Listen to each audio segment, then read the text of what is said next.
Your doctor has told you that you have a hernia, but what does that actually mean? In general terms, we can say that a hernia occurs when the layers that make up the abdominal wall weaken. In other words, the fabric of muscle and other tissues which protect the gut develops a defect or weakness. Through that defect, the peritoneum and perhaps other organs push their way outward, forming a lump which can be felt and sometimes seen protruding from the abdomen. During normal childhood development, boys' testes slowly descend from the interior of the abdomen down into the scrotum. They pass through the abdominal wall by way of a natural passageway called the inguinal canal. In men, the inguinal canal contains blood vessels that supply the testes as well as the vessel that carries sperm to the penis. Hernias that occur due to a weakness in the abdominal wall at the inguinal canal are called inguinal hernias. And not surprisingly, men are 25 times more likely than women to experience a hernia in this area. Some inguinal hernias press directly through the floor of the inguinal canal. Others follow the route taken by the blood vessels that supply the testes.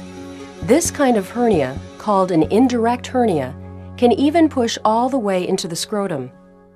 Hernias become more serious problems if abdominal contents, such as part of the small intestine or another organ, slide into the hernia sac and become trapped there. If those organs cannot slide easily back into the abdomen, the hernia is said to be irreducible. Irreducible hernias are often painful and can lead to complications. For example, if the intestine becomes trapped in the hernia sac, it is said to be incarcerated. If the neck of the hernia sac actually pinches off the supply of blood to those organs, which have become trapped inside, the hernia is said to be strangulated. On the day of your operation, you will be asked to put on a surgical gown. You may receive a sedative by mouth and an intravenous line may be put in.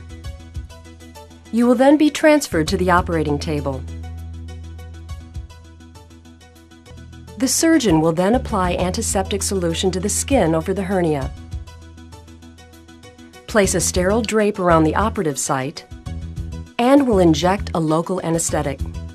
Usually, the surgeon will inject more than one spot to make sure that the entire area is thoroughly numb. Or in the case of a spinal, the anesthetic will be injected into the small of your back. After allowing a few minutes for the anesthetic to take effect, the surgeon will make a shallow incision 3 to 5 inches in length directly over the hernia.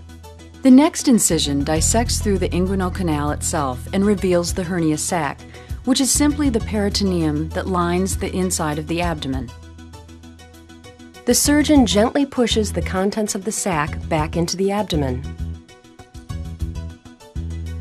Next, the opening at the neck of the peritoneum is tied and the hernia sac is removed. The inguinal canal itself is closed with sutures. These dissolve over time and do not need to be removed. Any defect or weakness in the muscle tissue needs to be repaired in order to reduce the risk of reoccurrence. Occasionally, the surgeon will use a mesh patch to help reinforce this area.